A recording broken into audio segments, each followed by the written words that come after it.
Hello everyone, आप सभी का हमारे यूट्यूब चैनल में एक बार पुनः स्वागत है।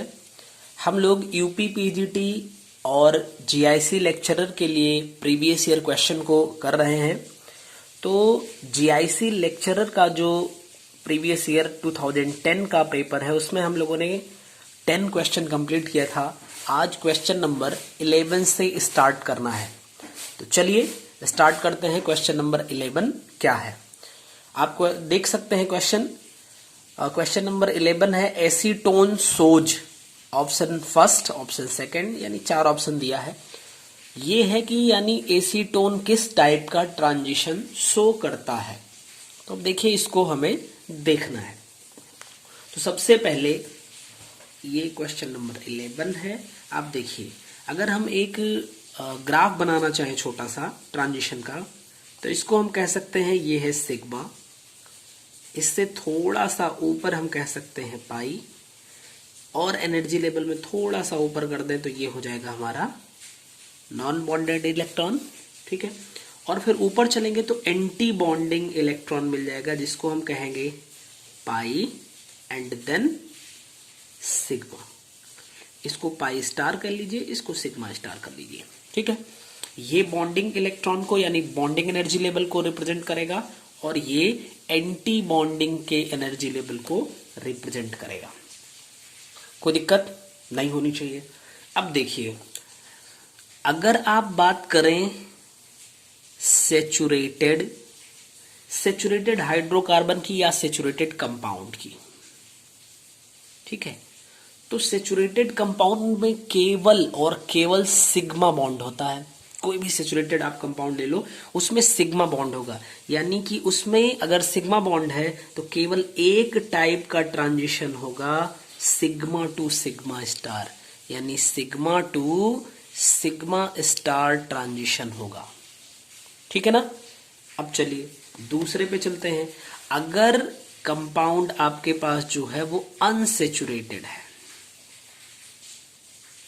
ठीक है, अगर अनसेचुरेटेड कंपाउंड है तो अनसेचुरेटेड कंपाउंड में सिग्मा बॉन्ड भी होते हैं और पाई बॉन्ड भी होते हैं। तो अगर सिग्मा बॉन्ड होगा तो sigma to sigma star transaction हो जाएगा। ठीक है, सॉरी। और उसके बाद अगर पाई से है तो पाई टू पाई स्टार ट्रांजिशन होगा। ठीक है, पाई टू पाई स्टार। ठीक, अब देखिए अगली कंडीशन पे चले। अगर ऐसा कंपाउंड है जिसमें हेट्रो एटम भी हो, यानी हम कह सकते हैं compounds containing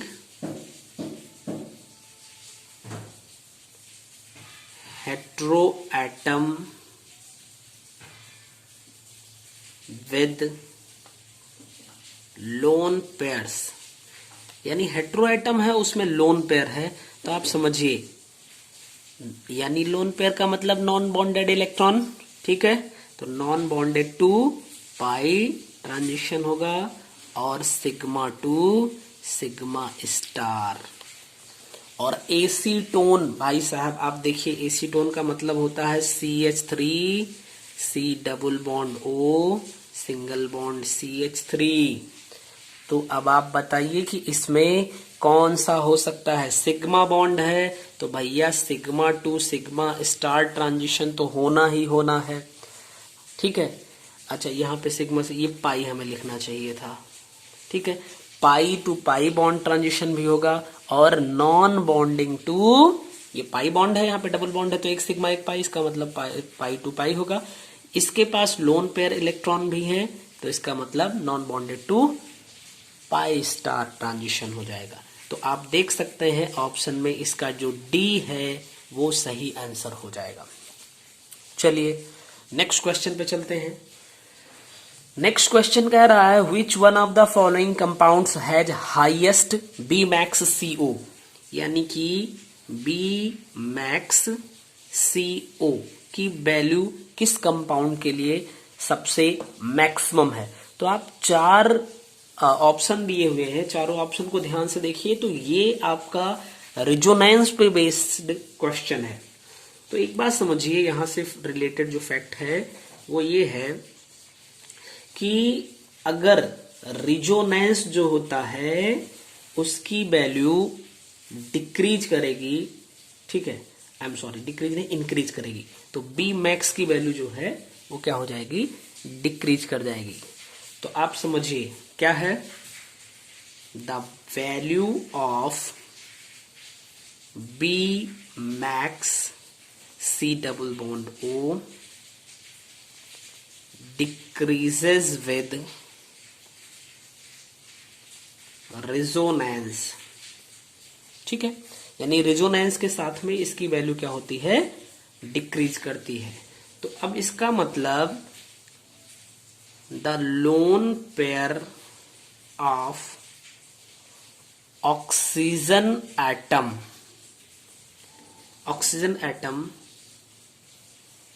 can take part in resonance on both side in structure B। तो आपने ऑप्शन देखा तो बी स्ट्रक्चर में क्या है कि जो ऑक्सीजन है वो दोनों साइड में रिजोनेंस में यानी रिजोनेटिंग स्ट्रक्चर फॉर्म करने में पार्टिसिपेट कर सकता है। तो अगर वो पार्टिसिपेट दोनों साइड में कर रहा है यानी उसका रेजोनेंस घट जाएगा, और रेजोनेंस घटेगा तो बी मैक्स जो होगा वो हाईएस्ट हो जाएगा। इसका मतलब यहाँ पे आपका ऑप्शन बी ही सही हो जाएगा।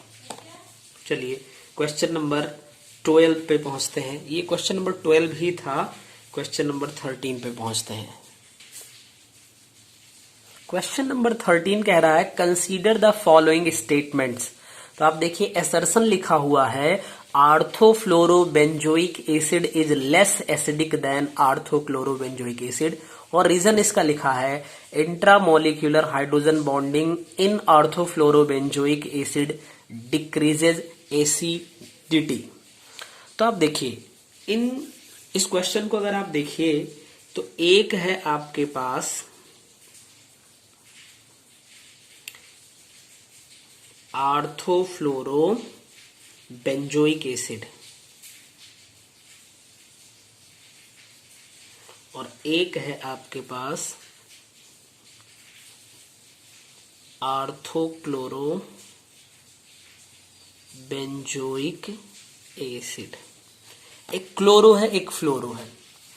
तो आप समझिए इस बात को, यहां पे फ्लोरीन और हाइड्रोजन के बीच में हाइड्रोजन बॉन्डिंग हो जाती है और यहां पे हाइड्रोजन बॉन्डिंग नहीं हो पाती है।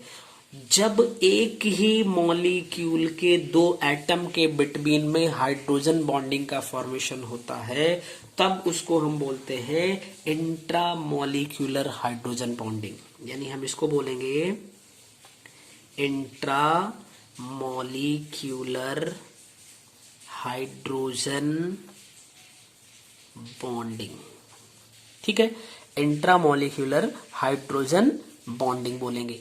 अब देखिए जब यहाँ पे हाइड्रोजन इस फ्लोरीन से भी अटैच्ड हो जाता है, इंटरेक्ट हो जाता है और ऑक्सीजन से तो ये है, तो इस हाइड्रोजन को यहाँ से रिलीज करना थोड़ा सा मुश्किल होता है, जबकि यहाँ पे इससे बंधा हुआ नहीं है तो ये इजीली रिलीज हो जाएगा। तो इन दोनों में यहाँ से हाइड्रोजन रिलीज जल्दी होगा। तो अगर ये जल्दी से हाइड्रोजन को रिलीज कर रहा है तो हमें पता है एसिड ऐसे सब्सटेंस होते हैं जो बड़ी इजीली हाइड्रोजन रिलीज करेंगे। इसका मतलब ये ज्यादा एसिडिक होता है in comparison to this. Means orthochlorobenzoic acid जो होगा वो आर्थोफ्लोरोबेंजोइक एसिड के कंपैरिजन में ज्यादा एसिडिक होगा।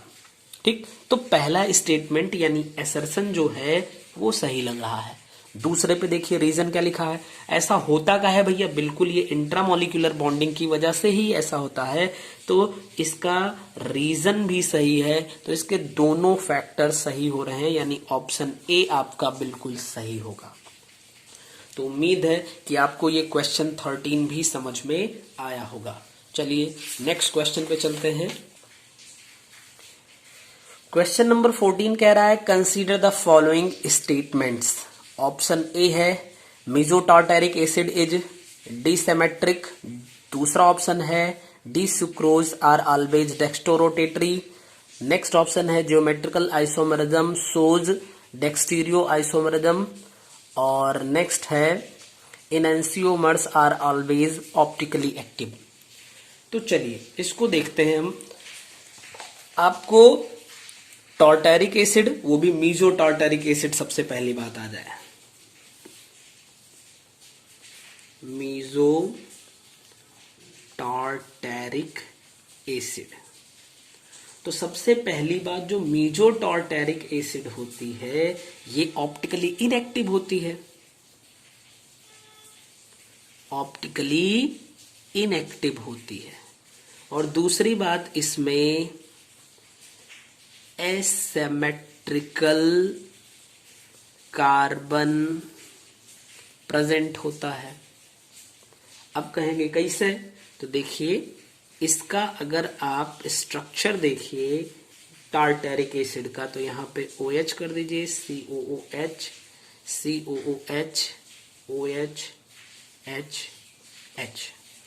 तो अब देखिए एसिमेट्रिकल सेंटर ऐसे कार्बन सेंटर को बोलते हैं जिसकी चारों वैलेंसी से डिफरेंट ग्रुप या फिर एटम अटैच्ड हो। तो यहां पे आप देखिए तो यहां 2 कार्बन सेंटर दिख रहे हैं, वो भी कैसे हैं, एसिमेट्रिकल हैं, इनको कायरल सेंटर भी बोल सकते हैं हम, ठीक है, एसिमेट्रिकल सेंटर दिख रहे हैं।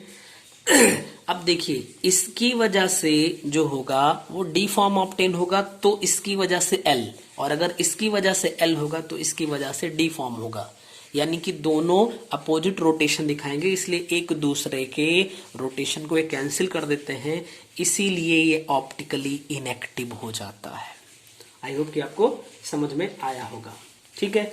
अब दूसरी बात पे चलिए, जो D एंड L, जो D और L है दिया गया है यहां पे, D शुगर, तो D और L जो होता है ये प्लेन पोलराइज्ड लाइट के बिहेवियर को नहीं शो करता है, ये क्या करता है, ये कॉन्फ़िगरेशन को शो करता है, ठीक है, कॉन्फ़िगरेशन को शो करता है, जिसमें D को आप कह सकते हैं पॉजिटिव, L को आप कह सकते हैं निगेटिव। यहां पे कुछ ग्रुप ऑफ एटम्स या फिर एटम्स के प्रेजेंस के बेस पे हम D और L को डिफाइन करते हैं, तो ये भी बात ठीक है। फिर नेक्स्ट बात ज्योमेट्रिकल आइसोमरिज्म से आई, तो आप समझिए कि इनैंसियोमर होता है एक और एक होता है डायस्टीरियोमर। इनैंसियोमर्स और डायस्टीरियोमर्स, ये दोनों के दोनों ऑप्टिकली या ऑप्टिकल आइसोमर्स होते हैं, ये दोनों के दोनों ऑप्टिकल आइसोमर्स होते हैं। बस इनैंसियोमर जो होता है ये मिरर इमेज होता है, और जो डायस्टीरियोमर होता है ये मिरर इमेज नहीं होता है, ये होता है मिरर इमेज और ये मिरर इमेज नहीं होता है। इतनी ही सी बात है। तो आपने ये देख लिया कि मीजो टार्टरिक एसिड में क्या है, D एंड L क्या है।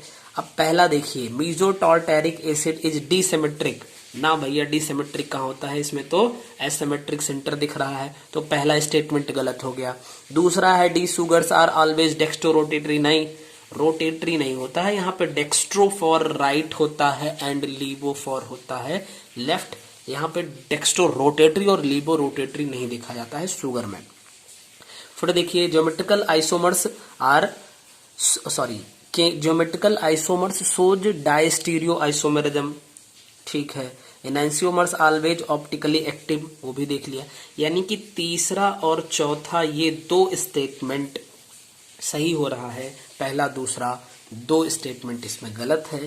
तो आपका सही आंसर जो होगा वो डी हो जाएगा, जिसमें लिखा हुआ है 3rd एंड 4th, यानी 3rd statement and 4th statement सही होगा।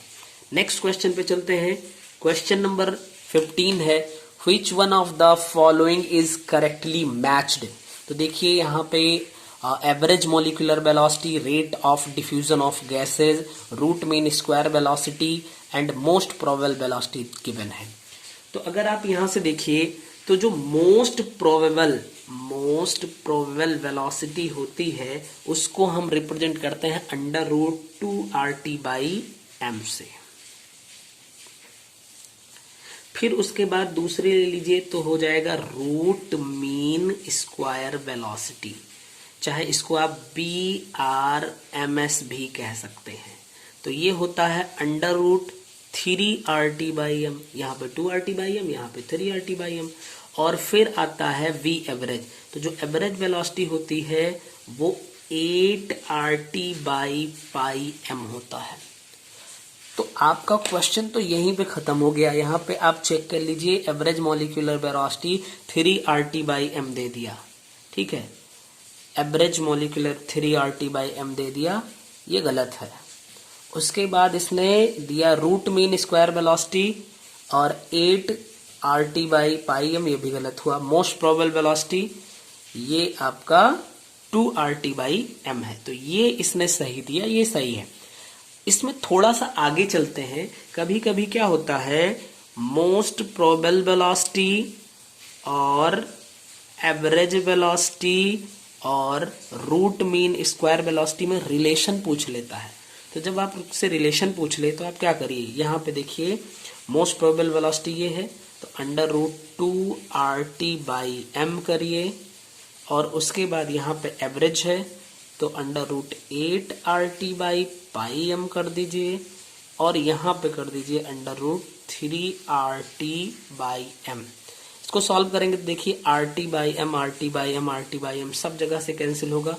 यहाँ पे आएगा √2, इसमें आएगा √8/π और यहाँ पे √3।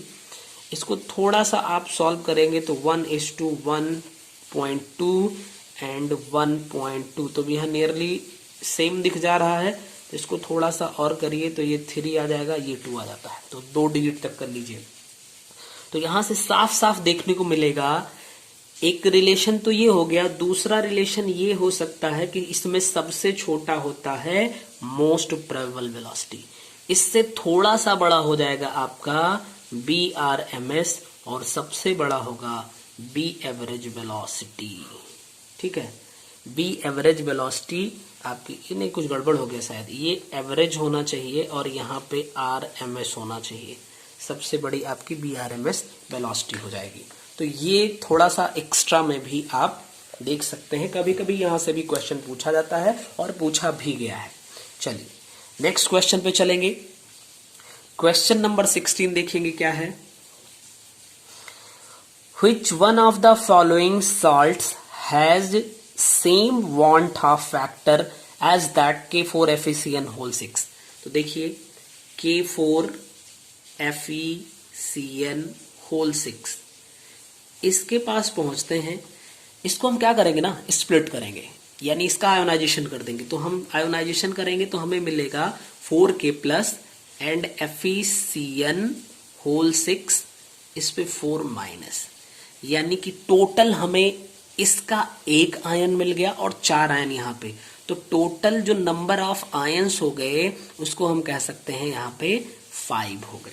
बताइए, कोई दिक्कत नहीं ना। अब चलिए ऑप्शन देखेंगे। एक है NaCl, अगर NaCl का आप आयोनाइजेशन करेंगे तो आपको मिलेगा Na+ एंड +Cl-, यानी यहाँ पे I की वैल्यू 2 हो जाएगी। दूसरे पे आएंगे Al2SO4 का होल थ्राइस, यहाँ पे अगर आप देखिए तो 2Al triple plus 3SO4 double-, यानी 3SO4 का और 2Al का, तो I की वैल्यू टोटल 5 आ जाएगी, ठीक है ना। नेक्स्ट पे चलिए SrCl2, यहाँ पे हमें यही सिंबल लगाना चाहिए। SrCl2 में तो Sr2+ + 2Cl-, यानी यहाँ पे 2 आयन इसका और इसका I = 3 हो जाएगा। एंड नेक्स्ट है AlCl3, तो यहाँ पे चलिए तो एक Al triple plus and +3Cl-, I = यहाँ पे कितना हो जाएगा 3 एंड 1 4। तो आप देखिए इसमें I की वैल्यू 5 है, तो इसी के इक्विवेलेंट कौन दिख रहा है, Al2SO4 का होल थ्राइस। तो आई थिंक ये आपको आंसर मिल गया होगा, इसमें ज्यादा कुछ बताना नहीं है। नेक्स्ट क्वेश्चन पे चलते हैं। Question number 17। क्वेश्चन नंबर 17 कह रहा है which one of the following salts on hydrolysis will give a solution with pH more than 7। चलिए, तो एक है K2SO4, दूसरा है KNO3, थर्ड होगा CH3COONA, फोर्थ है यहाँ पे NH4Cl। ये ऑप्शन है।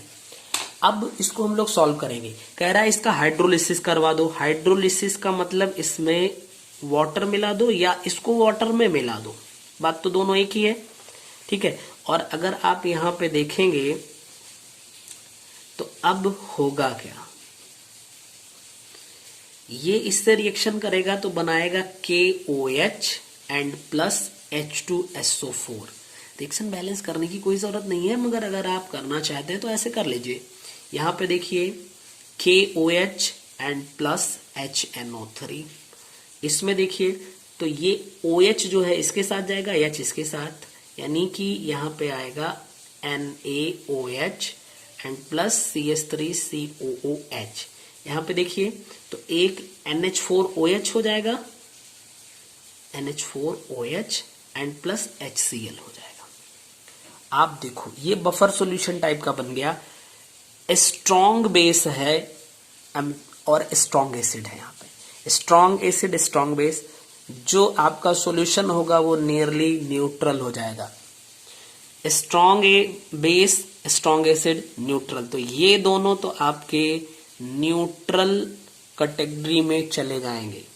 यहाँ पे देखिए वीक बेस है और स्ट्रॉन्ग एसिड, तो जो स्ट्रॉन्ग होगा उसका करेक्टर ज्यादा आएगा, यानी ये सॉल्यूशन थोड़ा सा एसिडिक होगा, और एसिडिक होगा यानी कि pH जो होगा वो लेस देन 7 होगा।